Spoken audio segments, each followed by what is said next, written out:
Today I'm going to show you how I make crock-pot or slow cooker potato soup. I'm starting with a little over 2 pounds of gold potatoes, an 8-ounce block of cream cheese. Here I have a 14.5-ounce can of chicken broth. I'm also going to be using 1 tablespoon of dehydrated chopped onions. You could use 1 small fresh onion. Here I have a 1/4 teaspoon of smoked paprika and a 1/2 teaspoon of garlic powder. Some salt and pepper is going to go in, and here I've already peeled and cut my potatoes into chunks, so I'm adding it to a 4-quart crock pot, or this is a 4.5. I'm also going to start with a 1/2 teaspoon of salt. If it needs salt later, I'll add it after everything is cooked. So I'm going to add my onions, and here I have my dry seasonings and spices going in, and the ratios of those, you can add more if you like. I'm also going to pour in my can of chicken broth, add the block of cream cheese, and this was sitting on my counter so it's not super cold. I'm also going to add a 1/2 teaspoon of cracked black pepper. If you're using already fine ground pepper, then a 1/4 teaspoon works. Cover with a lid and set your slow cooker to high. And I'm going to let this go for about 4 hours on high. If you're doing this on low, it's going to be about 8 hours.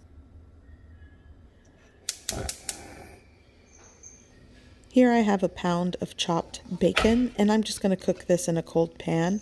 And actually, in the comment section in other videos, when I cook bacon, someone mentioned to add water first, boil the bacon, then crisp it up and brown it. Apparently that method will help yield more bacon fat, so that's what I'm going to try today. I'm going to add a 1/2 cup of water into my chopped bacon, and then just let that come up to a boil, and it's going to go from this to this, and after it boils and the water evaporates, it goes to this and it starts to fry, and that's when you want to start moving it around and crisping up the bacon.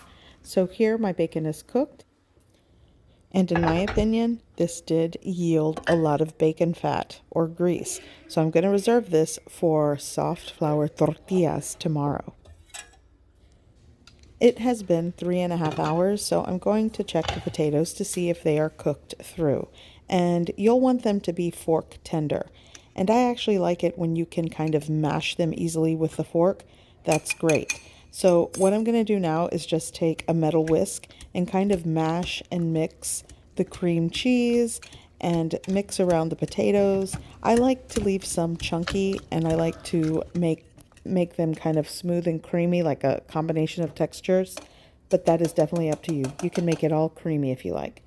Okay, so I'm going to cover this back up and let it go for another 20 minutes, and then it's done. For the toppings, I'm going to add shredded cheddar cheese. I have my bacon already cooked and chopped. I will also be garnishing with dried parsley and dried chives. Definitely go with fresh if you've got that, but this is what I'm working with today.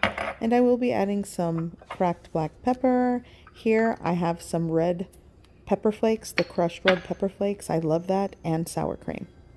Now you can definitely add a little bit of sour cream, some of the chopped bacon and cheddar cheese into this soup, but I just like to garnish with it and let everyone add what they like. But you definitely can add it into the crock pot. It's very tasty that way. I also want to mention, if you find the viscosity of the soup to be too thick, you can add a little bit of broth or some whole milk into the mix until you get the right consistency. This is perfect in my opinion.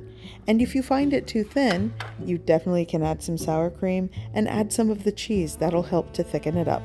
Now that fall is upon us, I definitely will be making a lot more soups and baking, and I still love to make crock pot dinners. So this is a crock pot 1-bowl dinner. It's very hearty and filling. But if you want a side salad to get extra greens on the side with your meal, you can do that as well.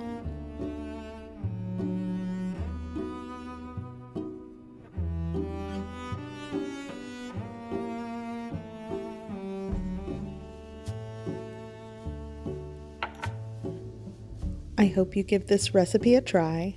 I hope you like it, and thanks for watching.